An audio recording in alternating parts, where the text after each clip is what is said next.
नए जीएसटी से आपको क्या फायदा हुआ है? और प्रधानमंत्री नरेंद्र मोदी ने इससे पहले 5 बजे देश के नाम संबोधन दिया था।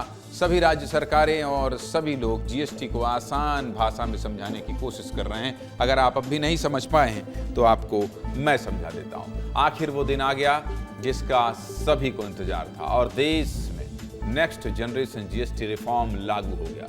अब देश में लगभग 90% वस्तुओं या सेवाओं पर केवल 5% ही टैक्स लगेगा और रोज इस्तेमाल होने वाली चीजें बहुत सस्ती हो जाएंगी। क्या सस्ता हुआ है, क्या महंगा, पहले दिन से बता रहा हूं, लेकिन लागू होने के बाद नियम कायदे कानून कैसे हैं और अगर आपको कोई सस्ता सामान नहीं दिया तो क्या करना है, ये सुन लीजिए।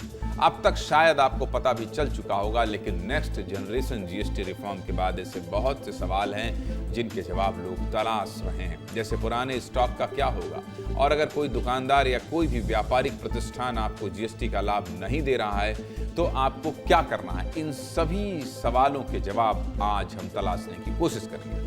केंद्र सरकार ने ऐलान किया था कि नवरात्रि के पहले दिन यानी 22 सितंबर को देश भर में नए जीएसटी स्लैब लागू हो जाएंगे। तो नवरात्रि के पहले दिन से ठीक ऐसा ही हुआ है। केंद्र की मोदी सरकार ने 8 साल बाद अपने ही लाए जीएसटी सिस्टम में बड़े बदलाव किए हैं और जिन सुधारों की जरूरत है उन सुधारों को किया गया है। जीएसटी लागू होने के बावजूद जो तमाम तरह की टैक्स कैटेगरी देश में जारी थी उन सबको खत्म कर दिया गया है। आपको सबसे पहले एक बार यह भी बता देता हूं कि बदलाव क्या हुआ है। देखिए, ध्यान से देखिए। दरअसल देश में अब तक जीएसटी के 4 स्लैब लागू थे, 5%, 12%, 18 और 28%। इसके बीच में कुछ सब कैटेगरी भी बन गई थी और सरकार इसके अलावा सेस भी लेती थी। लेकिन नए बदलाव में सब कुछ हटाकर केवल 2 कैटेगरी रखी गई है, 5% और 18%। इसके बाद अब देश में ज्यादातर वस्तुओं और सेवाओं में केवल 5% जीएसटी लगेगा और बाकी सब में 18% जीएसटी लगेगा। नए जीएसटी लागू होने के पहले पीएम मोदी ने देश को संबोधित भी किया। क्या कहा था प्रधानमंत्री मोदी ने, पहले सुनिए फिर आगे विस्तार से बात करते हैं। देश की वर्तमान जरूरतों और भविष्य के सपनों को देखते हुए जीएसटी के ये नए रिफॉर्म्स लागू हो रहे हैं। नए स्वरूप में मुख्य रूप से अब सिर्फ 5% और 18% के ही टैक्स स्लैब रहेंगे। इसका मतलब है रोजमर्रा के इस्तेमाल की ज्यादातर चीजें और सस्ती हो जाएगी।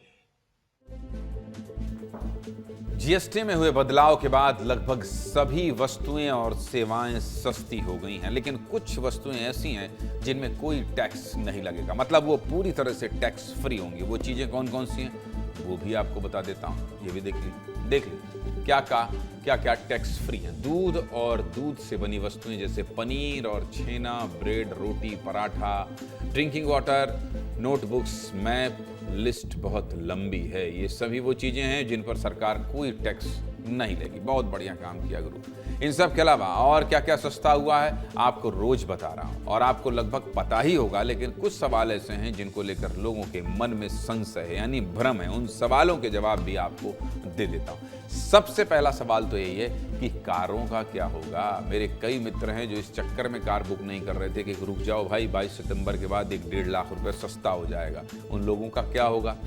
अगर आप कार बुक करने वाले थे और आपको लग रहा था कि नहीं थोड़ी और रुक जाना चाहिए, आपका क्या होगा? देख लीजिए, जान लीजिए। किसमें जीएसटी घटा, किसमें बढ़ा, सब कुछ आपको बता देता हूं, ये भी देख लीजिए। दरअसल कारों को मुख्य तौर से 3 कैटेगरी में रखा जाता है और सबसे पहले आती हैं छोटी कारें। छोटी कारें यानी कि 1200 सीसी से कम की पेट्रोल कार और 1500 सीसी से कम की डीजल कार, जिन पर पहले 28% जीएसटी लगता था, जिसे घटाकर 18% कर दिया गया है। इसके बाद आती हैं मिड साइज कारें, जो बहुत हैवी तो नहीं होती हैं, बस छोटी कारों से थोड़ी बड़ी होती हैं। इन कारों में पहले 28% जीएसटी लगता था, लेकिन अब 40% लगेगा, मतलब जीएसटी बढ़ाया गया है। और कुछ यही हुआ है बड़ी कारों के साथ, जैसे एसयूवी वगैरह। इनमें भी पहले 28% जीएसटी लगता था, लेकिन अब 40% लगेगा। अब इसके बाद कुछ लोगों को लग रहा होगा कि क्या मिड साइज कारें और बड़ी कारों के रेट बढ़ जाएंगे। तो ऐसा बिल्कुल नहीं, बल्कि जीएसटी बढ़ने के बाद भी इन कारों के रेट घटेंगे। कैसे, ये भी समझा देता हूं। दरअसल पहले इन कारों में 28% जीएसटी लगता था। इसके अलावा सरकार 17 से 20% तक सेस भी लेती थी, मतलब कुल 45% से ज्यादा टैक्स लगता था। लेकिन अब सिर्फ 40% जीएसटी लगेगा, मतलब सीधे तौर पर 5 से 8% का फायदा होगा। इतनी आसानी से आपको कोई नहीं समझाएगा। नए जीएसटी पर एक्सपर्ट क्या कह रहे हैं, ये सुनिए।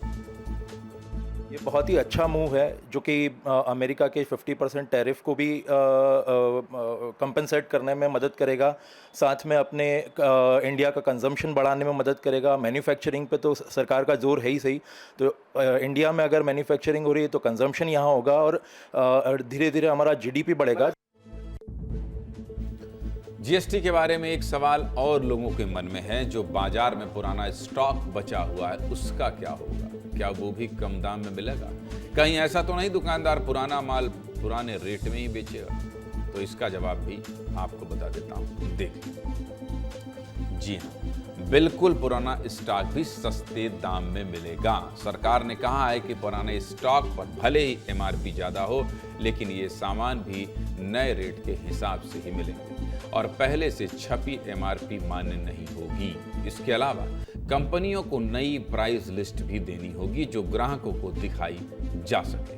लेकिन अगर दुकानदार आपको नई जीएसटी के फायदे नहीं देता है तो आप क्या करेंगे? सरकार ने इसका भी उपाय बताया है, मैं भी आपको बता देता हूं। दुकानदार की शिकायत आप नेशनल कंज्यूमर हेल्पलाइन 1800-114-000 पर शिकायत कर सकते हैं और सीबीआईसी की जीएसटी हेल्पलाइन 1800-1200-232 पर भी कॉल कर सकते हैं। इसके अलावा NAA की वेबसाइट पर भी आप शिकायत कर सकते हैं। मतलब अगर आपको इसका फायदा नहीं मिल रहा है तो आप शिकायत भी कीजिए और बताइए भी कि भाई साहब नई दरें लागू तो हो गई लेकिन हमको इसका फायदा नहीं हो रहा है, इसलिए आपको नंबर भी बता दिया है।